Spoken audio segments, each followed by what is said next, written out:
दोस्तों, इस वीडियो में हम स्टोरी एक्सप्लेन करने वाले हैं स्कल द मास्क मूवी की, जो साल 2020 में रिलीज हुई थी। मूवी की शुरुआत होती है साल 1944 अमेज़न फॉरेस्ट से, जहां हम देखते हैं एक मिलिट्री बेस को एंड वहां पर एक एंशिएंट आर्टिफैक्ट को कुछ सोल्जर्स अपने साथ ले जा रहे थे एक्सपेरिमेंट के लिए। तभी वहां एक असैसिन आ जाता है एंड वो सारे सोल्जर्स को मारकर उस आर्टिफैक्ट को अपने साथ ले जाता है। उस दौरान बेस में एक आदमी उस असैसिन को रोकने की कोशिश करता है, बट वो असैसिन उस आदमी का हाथ काट कर वहाँ से चला जाता है। उस आर्टिफैक्ट को लेकर वो उस आदमी के पास पहुँचता है जिसने उसे इस काम के लिए हायर किया था। वहाँ पर उस आर्टिफैक्ट का बॉक्स खोलने के बाद हमें पता चलता है कि वो एक स्कल मास्क है एंड उसकी मदद से वहाँ कुछ रिचुअल किया जा रहा है और उस रिचुअल को वो रिकॉर्ड भी कर रहे हैं। रिचुअल के दौरान वो कुछ मंत्र पढ़ते हैं, जिस वजह से उस स्कल मास्क के अराउंड आग से एक सर्कल बन जाता है। मंत्र पढ़ने के बाद वो एक लड़के का पेट फाड़कर उसका खून उस स्कल मास्क पर डालते हैं, जिसके बाद उस स्कल मास्क में कुछ हरकत होने लगती है। बट वहाँ हम देखते हैं उन लोगों का रिचुअल कामयाब नहीं होता, बिकॉज उस स्कल मास्क को पहनने वाले शख्स का सर ब्लास्ट हो जाता है। इसके बाद सीन चेंज होता है एंड कहानी प्रेजेंट में आती है। यहाँ हम देखते हैं सालों बाद खुदाई में आर्कियोलॉजिस्ट को वो मास्क दोबारा मिलता है। उस वक्त हमें पता चलता है इस मास्क को अहंगा नाम से जाना जाता है। उस स्कल मास्क को साओ पाउलो शहर के एक म्यूजियम में भेजा जा रहा था एंड उस म्यूजियम के मालिक का नाम था टेक वेल्डर, जिसने अपनी एम्प्लॉई गलवानी को भेजा था उस मास्क को लाने के लिए। मास्क को एयरपोर्ट से लेकर वो सीधे जाती है अपने घर, जहां हम देखते हैं उसकी गर्लफ्रेंड लीला को। दूसरी तरफ शहर में 3 बच्चे गायब हो गए थे एंड उस केस की छानबीन डिटेक्टिव बेट्रीज कर रही थी। साथ ही हम रेमरेज नाम के एक आदमी को भी देखते हैं, जिससे मिलने एक फादर आया था। दरअसल रेमरेज उस आदमी का बेटा था जिसका हाथ शुरुआत में काटा गया था। रेमरेज ने अपने डैड का हाथ अभी तक संभाल कर रखा हुआ था एंड उसकी फैमिली सदियों से उस मास्क को प्रोटेक्ट कर रही थी। दरअसल वो मास्क प्री कोलंबियन गॉड तहावन तीन सूपे के जल्लाद का था। अगर वो मास्क किसी गलत हाथों में पड़ जाता तो वो तबाही मचा सकता था। इसी वजह से रेमरेज के डैड उस वक्त उस मिलिट्री बेस में मौजूद थे। कहानी वापस गलवानी पर लौटती है, जहाँ वो लीला को कहती है चाहे कुछ भी हो जाए बॉक्स को मत खोलना। बट गलवानी के सोते ही लीला उस बॉक्स को खोलकर एक रिचुअल करती है। ये वही रिचुअल था जिसे हमने मूवी की शुरुआत में देखा था। वो वही मंत्र पढ़कर उस पर अपना खून चढ़ाती है एंड इस बार ये रिचुअल कामयाब होता है। उस दौरान वो दूसरी दुनिया में पहुंच जाती है, जहां उसे प्री कोलंबियन गॉड दिखाई देता है एंड अगले ही पल वो वहां से वापस लौट आती है। उसके वापस लौटते ही वो मास्क उसे पकड़ लेता है और उसका दिल चीर कर बाहर निकालता है। सुबह गिलवानी उठती है, तब हॉल में लीला की डेड बॉडी देखकर वो बहुत घबरा जाती है। बट वो स्कल मास्क उस पर भी हमला करता है एंड उसे भी मार देता है। उस मर्डर की इन्वेस्टिगेशन करने वहाँ बेट्रीज पहुँचती है। वहाँ पहुँचकर उसे ऐसा लगता है कि ये एक मर्डर रॉबरी है, बिकॉज उस जगह से स्कल मास्क गायब था।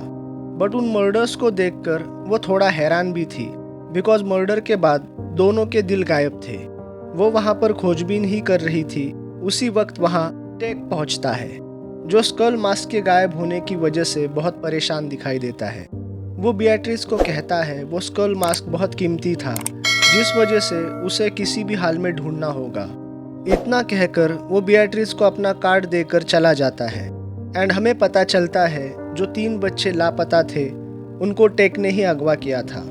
उन बच्चों का यूज वो रिचुअल के लिए करने वाला था एंड उसी रिचुअल को करने के लिए उसे वो मास्क चाहिए था। इधर टीवी पर उस मर्डर की न्यूज चल रही थी, जिसे वो फादर एंड रेमरेज देखते हैं। मर्डर का तरीका देखकर रेमरेज को पता चल गया था कि ये उस मास्क ने ही किया होगा। उधर मर्डर साइट पर 2 लोग क्लीनिंग के लिए पहुंचते हैं। तब वो स्कल मास्क अपने आप उस टेबल पर लौट आता है। उनमें से एक आदमी उसे देखने के लिए आगे बढ़ता है, तब वो मास्क उस पर हमला करके उसे भी मार देता है एंड दूसरे के बॉडी पर कंट्रोल कर लेता है, जिसकी मदद से वो अपने आगे के कामों को अंजाम देगा। और अपने मालिक को इस दुनिया में लेकर आएगा, बट उसके लिए उसे बहुत से सैक्रिफाइस करने पड़ेंगे। इधर टेक बेatrice को मिलने के लिए बुलाता है एंड उसे एक एनवलप देता है जिसमें दी गई इंफॉर्मेशन उसे केस में काम आएगी। उधर दूसरी तरफ वो मास्क अपने होस्ट पर हावी होकर एक के बाद एक लोगों को मारकर उनका दिल निकाल रहा था ताकि उसका मालिक जल्द से जल्द इस दुनिया में लौट आए। पूरे शहर में एक के बाद एक पुलिस को डेड बॉडीज मिल रही थी, बट उनके हाथों में कोई भी सुराग नहीं था कि ये सारे कत्ल क्यों हो रहे हैं। बिकॉज मरने वालों में कोई कॉमन चीज़ें नहीं थी, मरने वाले सारे लोग रैंडम थे, जिस वजह से पुलिस परेशान हो गई थी कि कातिल को कैसे ढूंढा जाए। घर पहुंचकर बेatrice उस एनवलप को देखती है जो टेक ने उसे दिया था। वहां उसे वो पुरानी फुटेज मिलती है जो मूवी की स्टार्टिंग में रिकॉर्ड की गई थी। साथ ही उस एनवलप में रेमरेज की इंफॉर्मेशन थी, क्योंकि वही इकलौता ऐसा इंसान है जो उस मास्क को चुरा सकता है। तमाम कोशिशों के बावजूद बेatrice केस में आगे नहीं बढ़ पा रही थी, इसलिए टेक उसे एक ऑफर देता है कि वो उसके साथ मिलकर उस मास्क को ढूंढे, जिस पर वो चाहकर भी मना नहीं कर सकती थी, क्योंकि टेक के पास उसके पास्ट के बारे में जानकारी थी जो कि काफ़ी बुरा था, इसलिए वो मान जाती है। उधर लोगों को मारते हुए वो मास्क एक नाइट क्लब में पहुंचता है। वहां पर वो लोगों को पकड़कर मारना शुरू करता है, जिसमें 9 लोग मारे जाते हैं एंड बाकी इमरजेंसी गेट से भाग जाते हैं। अगली सुबह बेatrice वहां इन्वेस्टिगेशन के लिए पहुंचती है। तब वहां रेमरेज भी मौजूद था। उसे देखकर बेatrice उसके पीछे भागने लगती है, बट वो बचकर निकल जाता है। उधर वो मास्क फादर को ढूंढते हुए चर्च पहुंचता है, बिकॉज फादर के पास कुछ ऐसा था जो उसे चाहिए था। फादर तलवार निकालकर उससे मुकाबला करता है एंड उन दोनों में हमें एक फाइट देखने के लिए मिलती है। उस मास्क को मारने की तमाम कोशिशें करके फादर आखिर हार जाता है।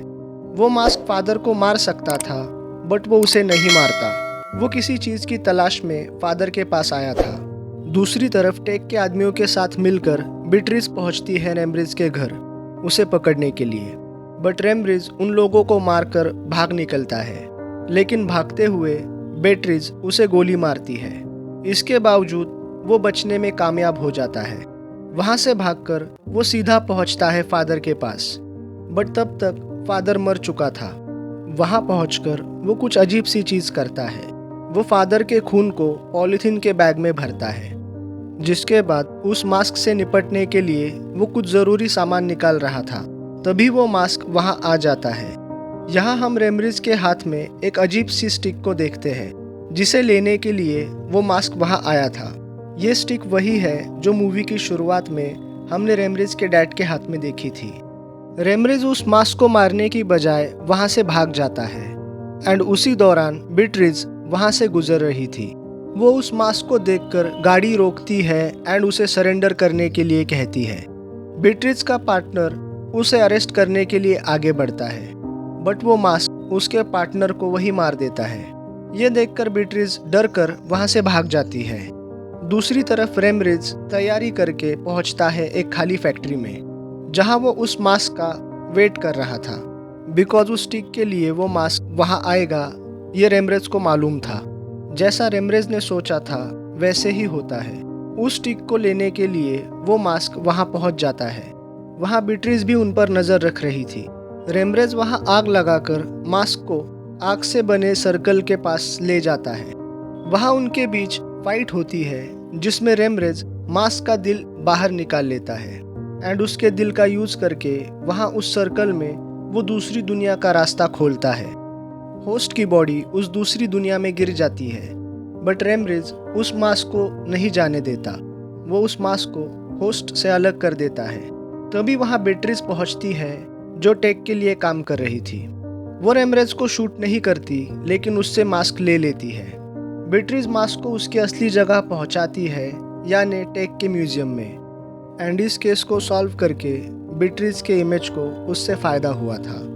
मूवी के आखिरी सीन में हम देखते हैं टेक बेatrice को लेकर अपने ऑफिस में जाता है, जहां पर उसने असली मास्क को रखा हुआ था एंड वो उस मास्क के साथ कुछ करना चाहता था। तभी बेatrice की नज़र वहां लगे मॉनिटर पर जाती है, जिसमें उसे वही 3 लापता बच्चे दिखाई देते हैं जिन्हें वो ढूंढ रही थी। वो समझ जाती है कि टेक इन बच्चों की सैक्रिफाइस करके मास्क को कंट्रोल करने की कोशिश करने वाला है। वो बिना वक्त गवाए टेक को शूट कर देती है एंड इसी के साथ ये मूवी यहीं पर ख़त्म हो जाती है। दोस्तों, आपको वीडियो कैसा लगा हमें नीचे कमेंट करके ज़रूर बताइए और ऐसे ही इंटरेस्टिंग वीडियोस के लिए हमारे चैनल को सब्सक्राइब कीजिए। मिलते हैं आपसे अगले वीडियो में।